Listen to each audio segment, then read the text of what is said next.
날마다 주님과 함께 주일은 한국 루터란 아워에서 보내드리고 있습니다. 오늘 말씀의 중앙 루터교회 최주훈 목사입니다. 하나님 아버지와 우리 주 예수 그리스도로부터 오는 은혜와 평강이 이 자리에 계신 여러분과 함께 하시길 주님의 이름으로 축원합니다. 오늘은 교회력 마지막 주일인 왕이신 그리스도의 날입니다. 이름만 들으면 승리의 날 같이 그렇게 경쾌하게 들립니다. 하지만 오늘 복음서 본문인 누가복음 23장의 말씀은 그런 승리가 아니라 패배로 가득하고 또 생기 없는 성금요일 예배에 더 어울리는 본문 같습니다. 복음서 본문은 우리에게 해골 언덕 위에 세워진 십자가와 그 광경을 들려주기 때문입니다. 십자가는 결코 유쾌한 주제가 아닙니다. 탁 트인 광장에서 십자가에 매달린다는 것은 사람들에게 멸시와 혐오의 대상으로 전시된다고 하는 뜻이기 때문입니다. 십자가 처형이 어찌나 잔혹하든지 당시 고대 로마 작가들은 이 십자가 처형을 언급하는 경우가 거의 없었고요. 고상한 로마 시민들도 십자가를 입에 올리지 않았다고 합니다. 유대인들도 나무에 달려 죽은 사람은 하나님에게 버림받고 저주받았다라고 말할 정도로 십자가는 그런 멸시와 혐오의 표시였습니다. 그러니 이 십자가에 존귀한 사람이나 영웅이 달린다고 하는 것은 전혀 생각할 수 없는 일입니다. 그런데 이런 십자가에 예수님이 달리게 됩니다. 여러분이 성경을 읽으면서 알아채셨는지는 잘 모르겠습니다만은 신약 성경을 읽어보면 예수님의 십자가 사건이 참 자주 나오는데 그 이야기, 당시 그 상황에 대해서 사실은 잘 설명하지 않습니다. 어떤 고통이 있었고 어떤 호흡곤란이 있었고 어떻게 벌거벗겨졌고 관절이 어떻게 부러뜨려졌는지 등등 이런 끔찍한 상황에 대해서는 신약 성경에서는 거의 한마디도 들려주지 않습니다. 신약 성경 기록자들이 관심을 두고 있는 건 그런 참혹한 상황이나 고통이 아니라 사실은 다른 곳에 있기 때문인데요. 여러분들이 십자가 사건을 잘 한번 읽어보세요. 복음서에 나와 있는 그 십자가 사건들을 쭉 읽어보시면 거기에는 그 상황의 참혹함이 주제가 아니고 오히려 다른 곳에 주제가 있는데 그 주제가 바로 수치입니다. 십자가를 지러 가는 예수님에게는 눈꽃만큼의 그런 너그러움도 허락되지 않습니다. 얼굴을 가리지도 않고 옷도 걸치지도 못했고 마지막 식사도 영혼을 위한 성직자의 마지막 기도도 예수님에게는 허락되지 않습니다. 십자가 처형은 그렇게 인간의 체면과 사생활, 최소한의 존엄성까지도 빼앗아서 수치와 모멸을 주려고 고안된 처형 방법입니다. 하나님의 아들이 당한 이 수치는 인간이 어떤 짓까지 가능한지 고스란히 보여주는 장면이기도 합니다. 오늘 복음서 말씀에 따르면 관리들도 비웃고 군인들은 희롱하고 심포도를 주면서 예수님의 십자가에 유대인의 왕이라고 쓴 명패를 달아놓습니다. 사실 그 명패 대신에 살 가치가 없는 사람이라고 하는 명패를 붙여도 별로 이상하지 않겠지만 이 군인들은 더 우스운 꼴을 만들기 위해서 유대인의 왕이라고 붙여놓습니다.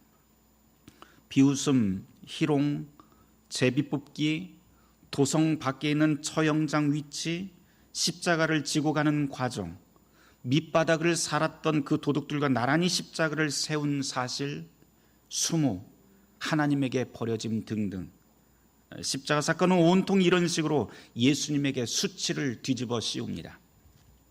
당시 사람들에게 십자가는 인간으로서 살 가치가 없는 사람이 올라가는 곳일 뿐이지요. 그런데 그곳에 하나님의 아들, 온 세상의 구원자라고 하는 분이 처형당하게 됩니다.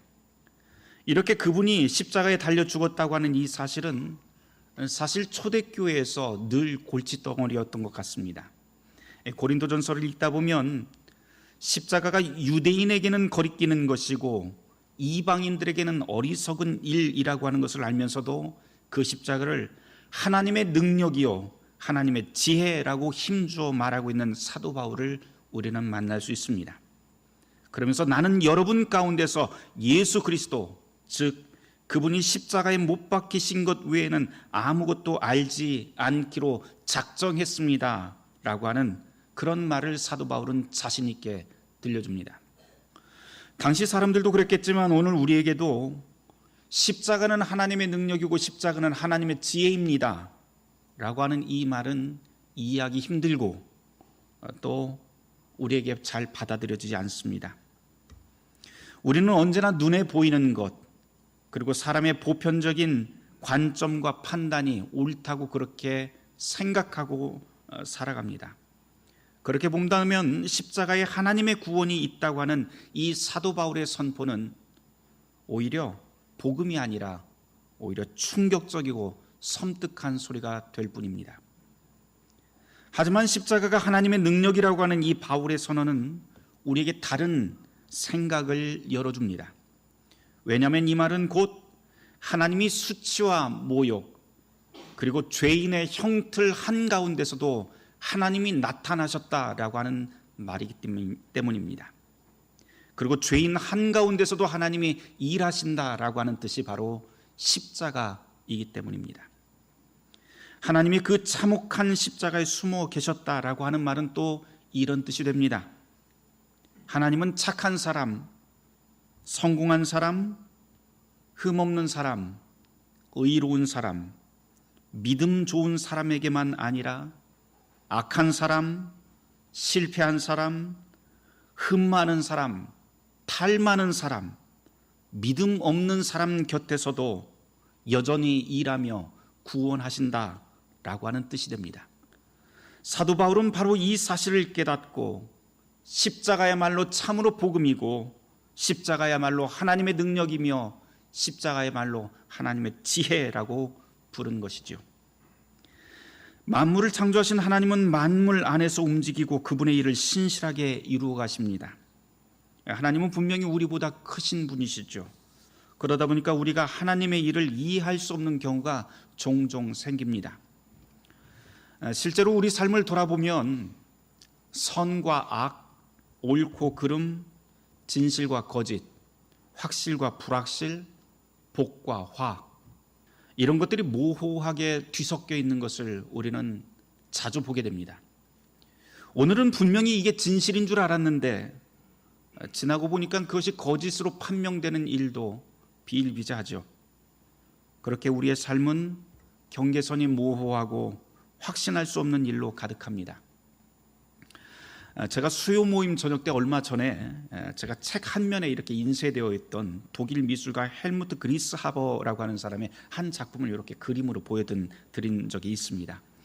창세기 32장에 나와 있는 그 야복강에서의 그 야곱의 이야기인데요. 거기서 야복강에서 야곱이 천사와 씨름을 하는 장면을 이 그리스하버라고 하는 작가가 그림을 그려놓았습니다. 그런데 이 그림이 참 이상한 것은 둘이 완전히 엉겨붙어 있어서요, 누가 천사고 누가 야곱인지, 어디가 몸이고 어디가 팔다리인지 전혀 알 수 없을 정도로 모든 것이 뒤섞여 있는 그림입니다. 저는 처음에 그 그림을 보면서 도대체 이런 모호한 그림이 있을까 싶었습니다. 그런데 야복강 사건을 가만히 생각해 보니까 이렇게 뒤엉킨 그림이 무엇을 말하려고 하는지 감이 왔어요. 천사와 야곱이 뒤엉켜 있는 그 모습은 지금 싸우고 있는 상대방이 누구인지도 모르고 안간 힘을 다해서 씨름하는 야곱을 떠올리게 합니다. 야곱은 그 일이 있은 다음에 간밤의 일을 회상하게 됩니다. 그러면서 해가 떠오를 때야 비로소 그 정체가, 내가 그렇게 싸웠던 그 정체가 하나님이었다는 사실을 그제서야 깨닫게 됩니다. 그 전까지 야곱은 자기가 싸우고 있었던 그 대상이 하나님이 아니라 그저 어둠의 세력, 어쩌면 거대한 힘을 가진 악마라고 굳게 믿었을지도 모르겠습니다. 하지만 이 모든 일이 다 지난 다음 어둠이 걷히고 해가 떠오르는 그 시간에 비로소 야곱은 그 정체가 누구인지 분명히 알게 됩니다. 우리도 숨어 계신 하나님을 그렇게 경험할 수 있습니다. 숨어 계신 하나님을 만나는 사람은 소름 끼칠 정도로 하나님이 없음을 우리는 체험하게 됩니다. 도대체 지금 이 시간에 하나님은 어디에 계실까? 이런 상황에서 하나님은 도대체 어디 계신가? 하나님은 나를 버리신 것인가? 나는 도대체 신앙을 갖고는 있는 것인가? 등등. 하나님의 침묵과 하나님의 없음은 우리를 탄식하게 만듭니다. 그런데 이런 탄식이 무의미한 것이 절대 아닙니다. 성경에 나와 있는 시편의 시인들의 탄식, 예언자들의 탄식, 그리고 심지어 십자가 위에서 탄식하셨던 예수님의 탄식, 나의 하나님, 나의 하나님, 어찌하여 나를 버리시나이까? 라고 했던 그 탄식까지도 우리는 하나님의 능력 안에서 볼 수가 있습니다. 해골 언덕에 세워진 그 십자가는 바로 그런 의심과 혼돈의 자리, 하나님을 믿을 수 없는 자리, 신앙 때문에 탄식할 수밖에 없는 자리입니다. 그것이 바로 십자가입니다. 그런데 하나님의 일하심은 거기서 끝나지 않습니다. 우리가 잘 알듯 3일이라고 하는 죽음과 침묵의 시간이 지난 다음 우리의 모든 희망이 다 완전히 다 끊어진 그 시간에, 그 자리에 부활이 선물처럼 문을 열고 우리를 찾아옵니다. 생명과 죽음, 선과 악, 어둠과 빛의 경계가 모호했던 그 자리, 의심과 혼돈이 가득한 모든 자리에서도 하나님은 계셨구나, 그곳에서 당신의 선한 뜻을 이루고 계셨구나 하는 것이 바로 예수님의 십자가와 부활이 우리에게 던져주는 복음의 메시지입니다. 이것을 깨달은 바울이 고린도 교인들을 향해서 당당하게 십자가야말로 하나님의 능력이며 십자가야말로 하나님의 지혜입니다 라고 자신 있게 소개했던 것이죠. 이에 비해서 우리는 늘 눈에 보이는 것, 겉으로 보이는 것으로 판단합니다. 그리고 그 판단의 기준은 언제나 나, 그리고 나와 함께 있는 사람들, 우리입니다. 그런데 성경은 나, 그리고 우리가 중심되는 이 관점으로 판단하지 말고 위치를 바꿔보라고 우리에게 권면합니다. 다시 말해서 내가 성경을 읽고 판단하는 것이 아니라 성경이 나를 읽도록 해야 한다라고 하는 것이죠. 예를 한번 들어보죠. 사무엘상 16장 7절엔 이런 말씀이 있습니다. 여호와께서 사무엘에게 이르시되 그의 용모와 키를 보지 말라. 내가 이미 그를 버렸노라. 내가 보는 것은 사람과 같지 아니하니 사람은 외모를 보거니와 나 여호와는 중심을 보느니라 하시더라 라고 하는 말씀이 나옵니다. 우리는 사람은 처음 만나면 무엇을 어떻게 보나요? 대부분의 사람들은 우선 외모, 그리고 키, 그 사람의 인상을 봅니다. 그리고는 그 사람의 이미지를 파악해 버립니다. 그런 다음에 그 사람이 좋은 사람인지 나쁜 사람인지 자기가 스스로 판단을 한 다음에 그렇게 생각을 합니다. 그런데 시간이 지나면서 거기서부터 문제가 생기지요. 그런데 하나님은 다릅니다. 하나님은 중심을 보십니다. 주님이 우리를 보실 때는 우리가 다른 사람에게 보이려고 애쓰는 그런 모습대로 주님은 보지 않습니다. 주님은 우리의 직함, 우리의 은행잔고, 아파트 평수 같은 것으로 판단하지 않습니다. 그런 것들 보지 않습니다. 그분은 우리를 그저 불쌍한 죄인, 힘 있는 척, 성공한 척, 이런저런 일에 달인인 척하는 그런 척하는 불쌍한 사람들로 보십니다. 그런데 속을 들여다보면 우리는 교회에서 그렇게 우리도 죄인이라고 하는 말을 하지요. 그런데 속을 들여다보면 우리는 우리가 그렇게 보잘것없는 죄인이라고 하는 점에는 동의하면서 또 그렇게 입으로는 고백하면서 사실은 내가 정말 죄인이라고 생각하지는 않습니다. 나는 약간 흠이 있는 사람, 그리고 정말 나쁜 사람은 저 사람이야 라고 구분한 다음에 나는 저 사람보다는 당연히 조금 나은 사람이라고 좋아합니다. 그게 우리의 모습이죠. 우리는 그렇게 모든 것을 나에게로 구부러뜨리는 본성을 가지고 있습니다. 종교학자 마틴 루터는 이렇게 모든 것을 자신에게 유리한 쪽으로 구부러뜨리는 인간의 본성을 죄의 가장 큰 특성이라고 설명합니다. 우리는 그 누구도 이 죄의 본성에서 자유롭지 못합니다. 그러다 보니 십자가 사건이 양호하게 지금 살아가고 있는 나 자신과 별 상관이 없다고 여기거나 그냥 교회에서 십자가는 종교적인 언어 또는 시대에 뒤떨어진 말 정도로 여깁니다. 게다가 예수 그리스도와 성령의 능력은 마치 내 능력에 조금 더 더할 수 있는 여분의 것이거나 혹은 불필요한 것으로 생각하기도 합니다. 하지만 분명한 것은 이러한 우리의 한계가 십자가에서 여실히 드러난다는 사실입니다. 우리의 생각과 지혜로는 절대로 하나님이 있어서는 안 될 곳, 구원이 일어날 수 없는 곳, 그저 수치스럽고 모욕적인 그 자리가 십자가입니다. 그런데 바로 그곳에서 하나님의 구원이 드러납니다. 그리고 똑같은 방식으로 작은 떡과 잔의 주님이 오시고 우리와 하나 되어 힘을 주십니다. 이것이 바로 하나님의 능력이며 지혜가 됩니다. 오늘은 교회력 마지막 주일 왕이신 그리스도의 날입니다. 이 명칭이 복음서 본문과 잘 어울리지 않는 것 같다고 말하면서 오늘 설교를 시작을 했습니다. 하지만 야곱이 여명의 시간 믿음의 눈으로 깨달았던 것처럼, 사도 바울이 깨달았던 것처럼 우리도 십자가가 하나님의 능력이라고 하는 것을 믿음의 눈으로 깨닫게 된다면 십자가의 그리스도야말로 왕 중의 왕이라고 하는 고백을 할 수 있게 될 것입니다. 우리의 주님은 죽음을 생명으로 바꾸시고 모든 불확실한 혼돈을 끝내시는 분이며 모든 수치와 고통을 담당하는 하나님의 아들입니다. 그분이 바로 우리의 왕이십니다. 이 신앙의 고백이 저와 여러분 모두에게 기쁘게 흘러나오길 주님의 이름으로 축원합니다. 한 가지만 더 이야기하고 마쳐야겠어요. 교회력 마지막 주일을 부르는 또 다른 이름이 있어요. 우리는 왕이신 그리스도의 날이라고는 부르지만 독일 루터교회에서는 이 날을 죽은 자의 일요일 또는 영원의 날이라고 그렇게 부르기도 합니다. 제가 독일에 있을 때 레겐스부르크라고 하는 독일 남부의 바이에른주의 작은 도시에서 살았었는데요. 거기에 한 루터교회를 다녔습니다.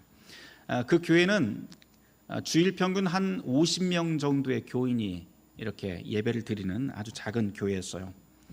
그런데 제가 이제 독일에 가서 한 2년째 되던 때였던 것 같아요. 두 번째 11월을 맞게 되는데 주일날 갔다가 보통 한 50명 정도가 와야 되는데 문을 딱 열었는데 깜짝 놀랐어요. 들어갔더니 교회가 꽉 차 있습니다. 한 300~400명 정도가 교회에 꽉 들어와 있더라고요. 그 전주에도 갔었는데 무슨 광고도 없었고 무슨 행사가 있다라고 하는 이야기도 못 들었습니다. 그래서 꽉 찬 것을 보고 이게 뭔 일인가 싶어서 그냥 막 사람들을 비집고 들어가서 자리가 없어서 뒤에 이렇게 서서 제 아내하고 예배 드렸던 그 기억이 있습니다. 당시에는 뭐 교회력이라든지 뭐 루터교회 역사, 문화 그런 거를 전혀 몰라서 이게 뭔 일인가 싶어서 그냥 신기하게만 생각을 했었는데요. 나중에 알고 보니까 그날이 바로 교회력 마지막 주일, 죽은 날을, 죽은 자들을 위한 날 또는 영원의 날이라고 불리는 그런 특별한 날이었습니다. 특별히 그날 참 인상적이었던 예배 순서가 있었는데요. 설교가 끝나자 목사님이 한 해 동안 하나님의 부름을 받은 교회 성도들을 한 명 한 명 호명을 하기 시작을 합니다. 소천하신 분들의 한 명 한 명 이름을 호명한 다음 하니까 그 가족과 친지들이 초를 하나씩 들고 앞으로 이렇게 나와요. 쭉 섭니다. 그러더니 호명이 다 끝나고 나서 교인 모두가 다 함께 다 자리에서 일어납니다. 그러면서 침묵 기도를 하더라고요. 그렇게 예배 순서가 다 이제 성찬까지 마친 다음에 다 끝난 줄 알았는데 그게 다가 아니었습니다. 주일 예배가 끝나서 교인들이 다 집에 갈 줄 알았더니 다 교회 바깥 들어오더니 335 또 모이기 시작해요. 그러더니 다 335 어디로 가기 시작합니다. 근데 가는 방향이 다 똑같아요. 어딘가 했더니 교회에서 얼마 안 떨어진 공동묘지까지 이렇게 걸어서 한참을 걸어갑니다. 그곳에 교인들이 다시 모여서 작은 기도회가 모입니다. 목사님이 짧은 설교, 짧은 기도를 하는데 그 내용이 무엇이냐면 주님이 우리를 부르시는 종말의 때에 산자와 죽은 자가 모두 다 기쁘게 다시 만나게 될 것이다 라고 하는 부활의 소망이 그때 주제였습니다. 지나고 보니까 참 감동적인 주일이었구나 라고 하는 생각이 들었어요. 그러면서 더불어서 많은 생각을 제가 했었는데, 그러면서 무슨 생각을 했냐면, 내가 나중에 한국에 돌아가서 목사가 되면 이런 순서를 꼭 교회력 마지막 주일에 넣어야겠다라고 하는 생각을 하고 다짐을 했던 기억이 있습니다. 오늘이 바로 그 날이죠. 제가 제 설교 원고를 항상 타이핑을 해놔서 저장을 해놓는데요, 확인을 해보니까 특이하게도 왕이신 그리스도의 날에 제가 설교를 그리 많이 안 했더라고요. 안 하고 다른 분들의 초청 설교를 하든지 했던 기억이 많이 있습니다. 그런데 2012년도 교회력 마지막 주일 설교 때 제가 이 이야기를 여러분들에게 들려드리면서 우리 교인으로 함께 신앙생활 하시다가 소천하신 교인들의 이름을 호명하고 함께 기도했던 일들이 거기에 기록으로 남아있더라고요. 오늘 한 번 더 이 시간에 그 일을 함께 기도하는 시간을 가지려고 합니다. 2013년도 이후로 우리 교회에서 장례 예배가 참 많았습니다.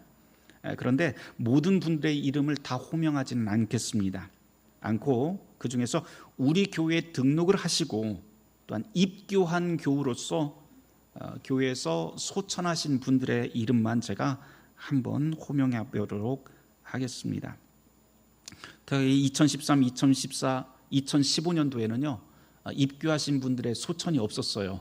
보니까 다 가족들은 있었는데 그랬습니다.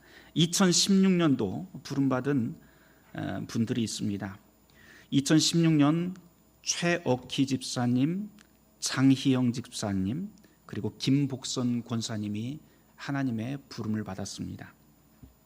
2017년 부름받은 김재숙 권사님, 그리고 임광수 집사님, 2018년 부름받은 박인곤 집사님, 이명수 장로님, 박병란 집사님, 2019년 부름받은 이성일 집사님, 오준영 권사님, 2021년 부름받은 주대범 장로님, 김분특 집사님, 그리고 올해 부름받은 강병태 장로님. 지금 제가 호명한 이분들은 모두 다 여러분들이 지금 앉아 계신 그 의자에서 함께 기도하고 찬송하고 신앙의 희노애락을 함께 나누었던 분들입니다. 혹시 호명하지 않았더라도 교우 여러분들의 가족과 친지, 그리고 우리가 사랑하는 이들을 이 시간 기억을 한다면 그들의 죽음을 기억하며 하나님의 위로와 다시 만나는 소망으로 함께 기도하는 시간을 가져보려고 합니다. 이 시간 함께 침묵하며 기도하도록 하겠습니다.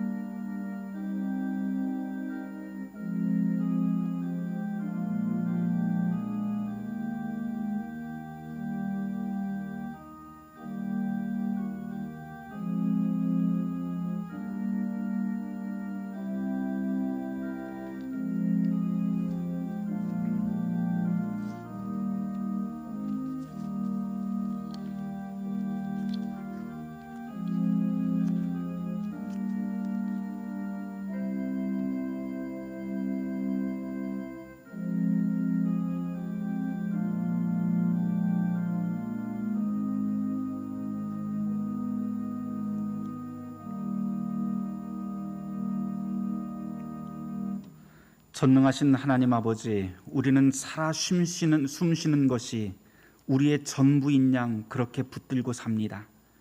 하지만 당신께서는 십자가에서 죽음을 넘어서는 하나님의 능력을 보여주셨습니다. 우리에게 믿음을 주사 우리의 생각과 지혜를 넘어서는 하나님을 신뢰하게 하소서. 당신께서는 죽음으로 우리의 생명을 잠시 제한하십니다. 그러나 당신 안에 있는 이들이 오직 주님을 통해서만 죽음을 넘어서는 생명의 충만을 얻을 수 있다는 진리를 깨닫게 하소서. 이 시간 우리와 함께 신앙의 여정을 함께 걸었던 사랑하는 이들을 기억하며 기도합니다. 주님, 이들의 영혼을 능력의 손으로 붙드시고 평안 가운데 거하게 하소서. 그리하여 주님께서 다시 오시는 그날 우리 모두가 밝은 얼굴로 만나게 하소서. 우리를 구원하시는 예수 그리스도의 이름으로 기도하옵나이다. 날마다 주님과 함께, 오늘 말씀의 중앙 루터교회 최주훈 목사였습니다. 주일 순서는 한국 루터란 아워에서 보내드렸습니다.